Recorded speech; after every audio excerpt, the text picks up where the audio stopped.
Hello, my name is Silveroxis, and today we're going to be talking about the latest unit coming to Octopath Traveler Champions of the Continent, Ochette, the Beastling Hunter from Totohaha. She is a Celestian Traveler of Memories from Octopath Traveler 2.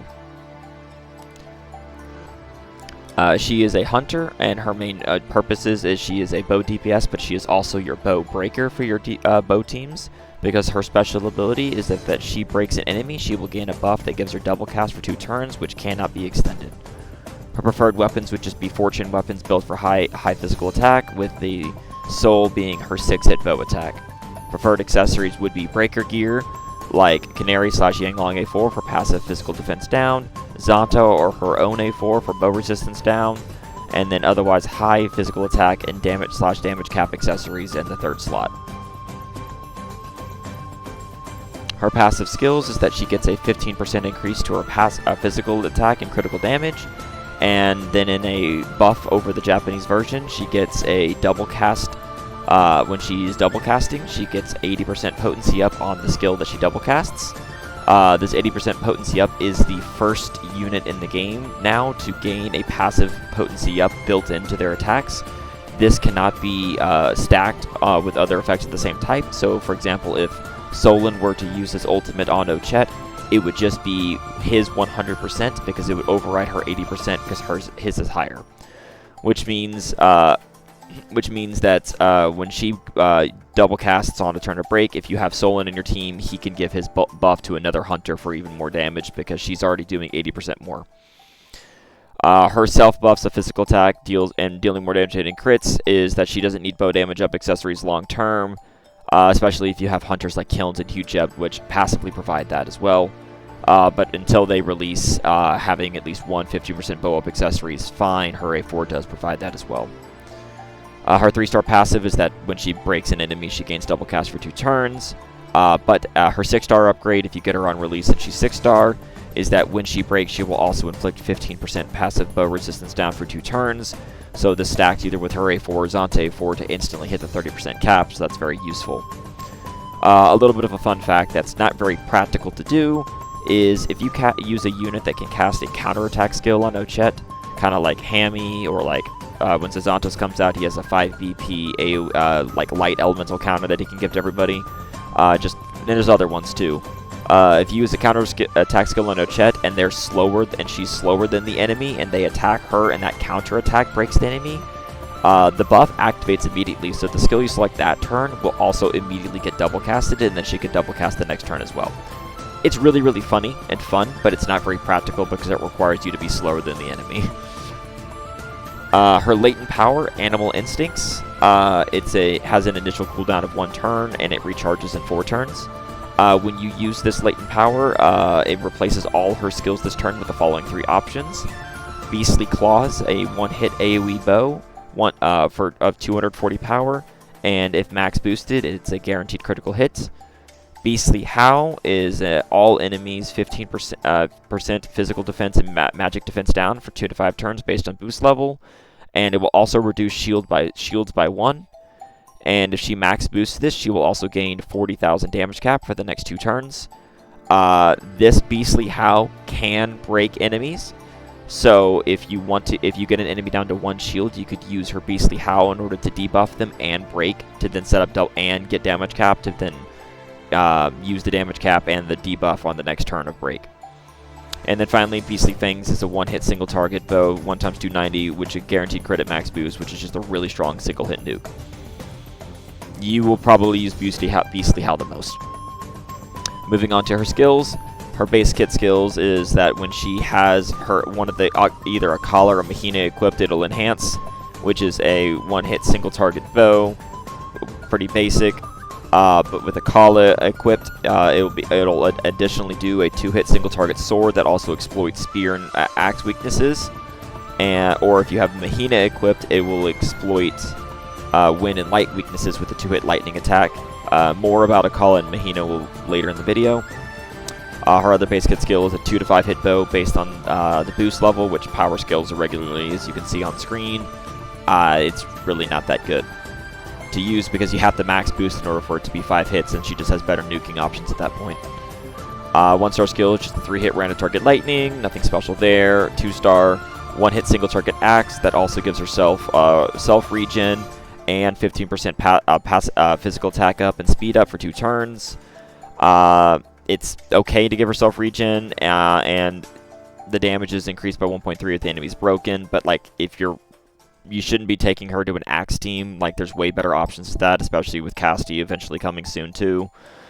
Her other 2-star skill is her spot is actually exclusive to her. It's called Like Hold Trap that she does have from the Octopath 2 for 2 to 5 turns, which is just it reduces speed by 9,999. That does give Ochette a kind of a niche use of Kate hunting, because if she uses Like Hold Trap, that will work on Kate, so then it makes their speed actually slow, because Kates actually do have 9,999 speed, so they always go first. Her 3-star skill gives herself a 15% physical attack and speed up, which would cap with the 2-star skill if you really wanted, and a 1 BP regen for 3 to 6 turns.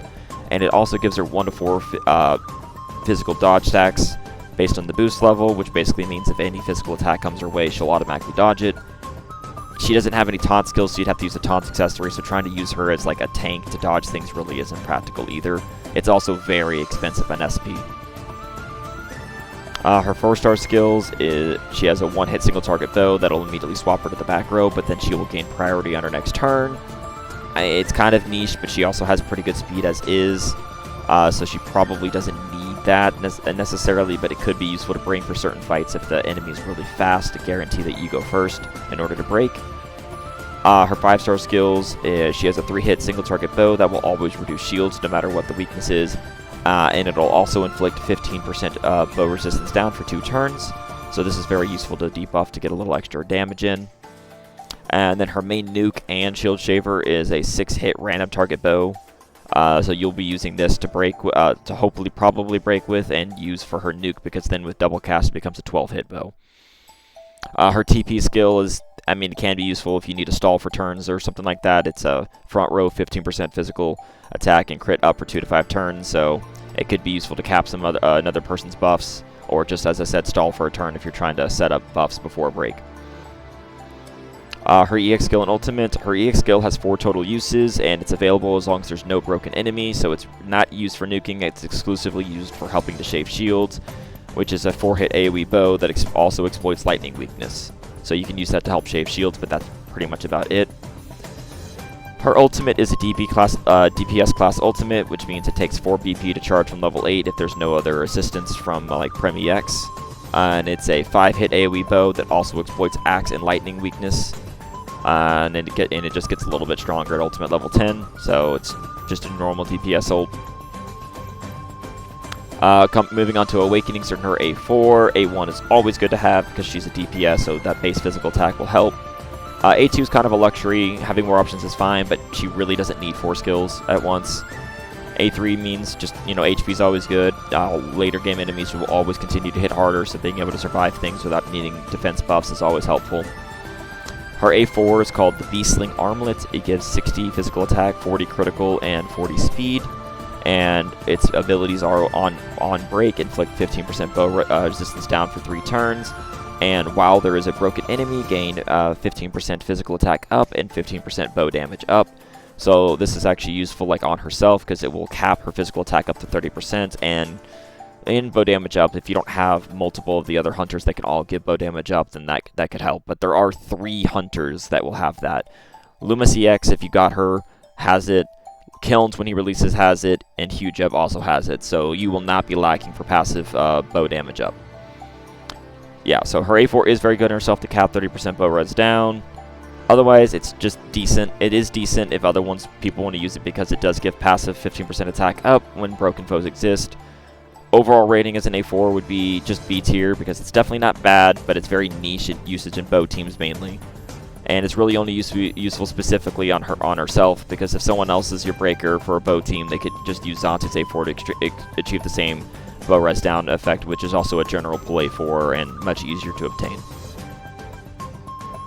For an optimal skill layout, she really only has one main job, being a bow DPS and breaker, so the recommended skills, in my opinion, would be her 6-hit bow that shield shaves and nukes for 12 hits.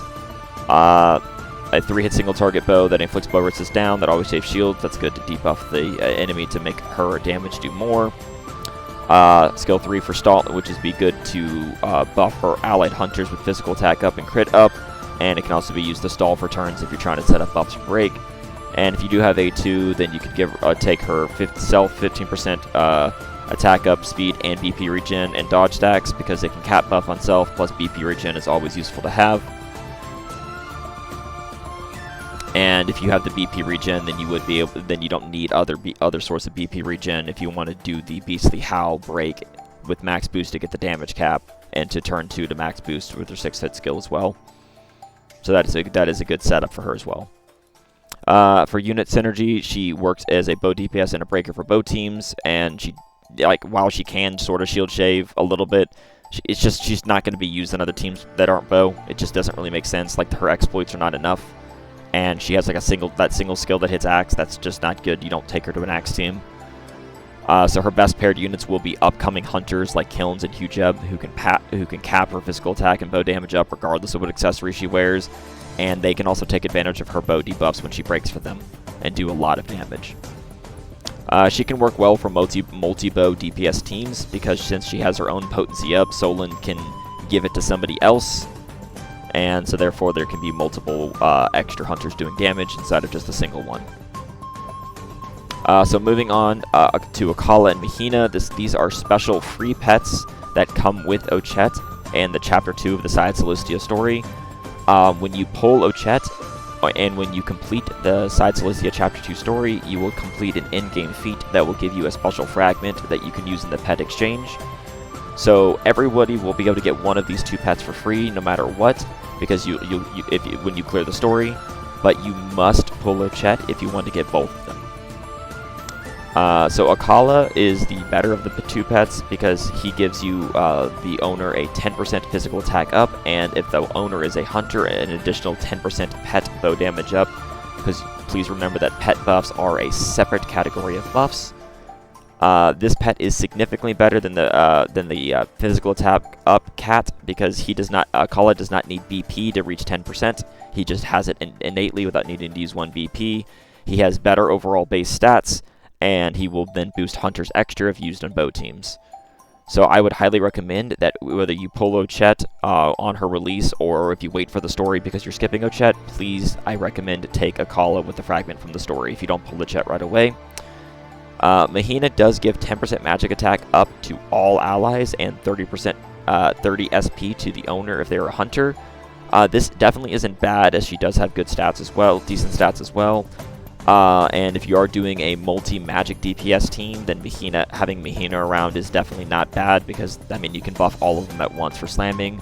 I would say that she is definitely a little bit better if you want to, like, throw her out for, like, if you're doing farming runs and stuff with multiple magic AoEs.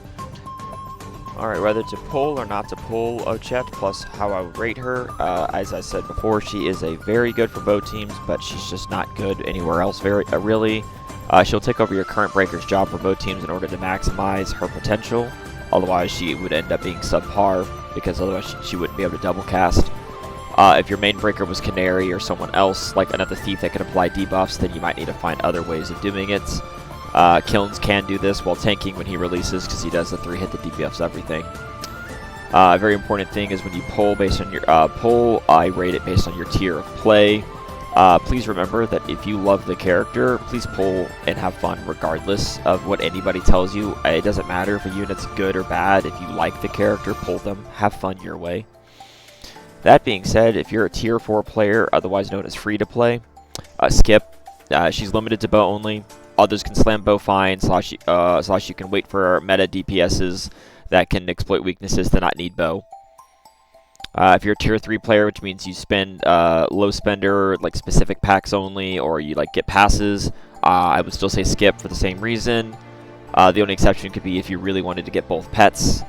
But as I said, you can guarantee to get the one that matters for Akala just from the story, so you don't need Ochette to get Akala early. Tier 2 being a Dolphin, mid-spender. A0, A1, she will complement enhanced bow teams as well as a breaker and a DPS, and you get both pets as well, a lot more versatility. Tier 1 being a whale, as many as you want, up to her A4. The ult hit is optional. You really it's only really want to exploit lightning with her as well, with Kilds and Loomis EX in a team. You probably already have Zonta A4, so you don't specifically need hers to get her maximum damage out, but hers is slightly better on her, so, you know, if you got the money and you want to go all the way for perfect optimization, you can go ahead and go for her A4. So her overall rating is due to the buffs. Ochette is the first unit to release in global with a self-potency passive, so she doesn't need Solan, Canary, or Temenos ults to do high meta damage. Long term, this really doesn't matter due to other meta units that get self-potency as well, but it will give her some short-term life for both teams either way. Overall, she is a solid DPS in her niche. So for damage, I'd rate her an A. For support, just the C. She doesn't have healing and doesn't really have any tanking either. Her overall rating would be, in my opinion, a solid B tier. And that's all I have to say about Ochette. Please let me know below if you do pull for her and other options you have. And please like, follow, and subscribe for more COTC content, unit reviews, and more. And look forward to seeing you all next time.